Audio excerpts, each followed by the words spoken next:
rapid fire, and today's game is Boom Special Edition will launch in mid-December 2025 on the Commodore 64. A remastered, enhanced version of Boom, a circa 1993-94 limited shoot-'em-up release and one of the last few games released on the C64's original commercial lifespan. The game was originally designed and programmed by the brothers duo of Frank and Andre Hugenroth between 1989 and 1993 under their company name of Brainstorm Amazing Software. By the time it was actually ready for release in late 93-94, the C64 game market was almost completely dead commercially speaking, and they couldn't find a distributor. 15 copies of the game in physical form were sold with just 2 discs and instructions. The brothers then, obviously disappointed, abandoned all their other C64 projects and moved on over to Commodore's big brother, the Amiga, with their C64 hidden gem shooter almost lost to memory and time. Fortunately, the story doesn't end there. With the blessing of the Hugenroth brothers, programmer Malte Mund has been slaving away over the last few years enhancing,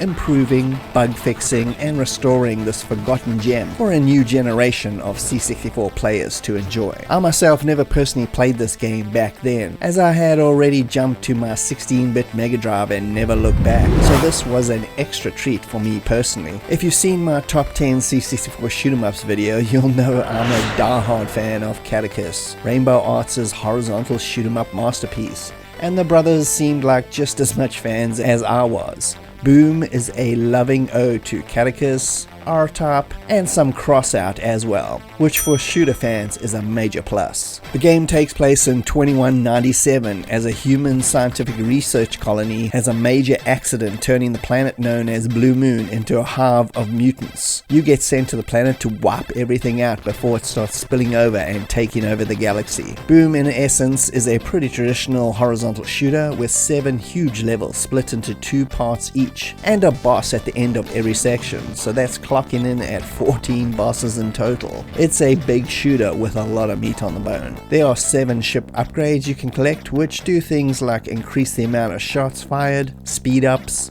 shields, back shots, etc., as well as 4 main weapon type upgrades such as an immortal orb attachment, very much in the Catechus style, huge laser beams, a spread out lightning bolt attack, plus more. These are all extremely satisfying to use. The game, like Catechus, relies on you being able to memorize patterns, as this will help you get through the levels way easier. I tried out the original 90s version to get some sort of perspective, and it was insanely difficult. One-hit kills for your ship make this game almost impossible. Thankfully, this special edition has a host of enhancements, making it not only more playable to veterans, but also for all shoot-'em-up newbies alike. The biggest enhancements here to gameplay are the introduction of multiple difficulty levels, which means the ship now has an energy bar to lower the difficulty level. Easy, for example, will allow your ship to get hit 7 times before dying, so you can adjust it to your own skill. The other notable gameplay tweaks are bosses have way less energy, so you're not blasting at a stone column all day, and you'll need to kill way less, about 1/3 of the enemy ships on screen to receive a shield upgrade, which helps out tremendously.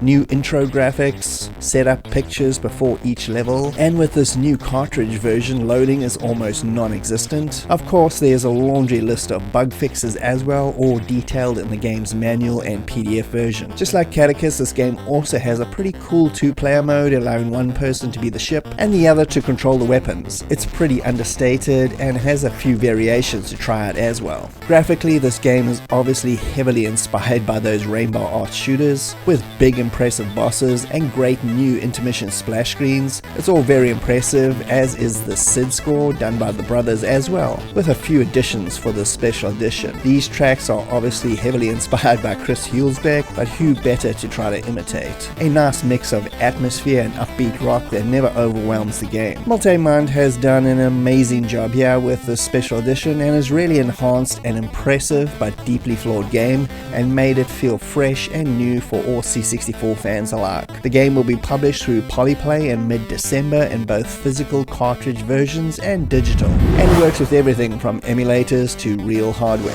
It manages to not only be nostalgic but fresh at the same time, so please check it out.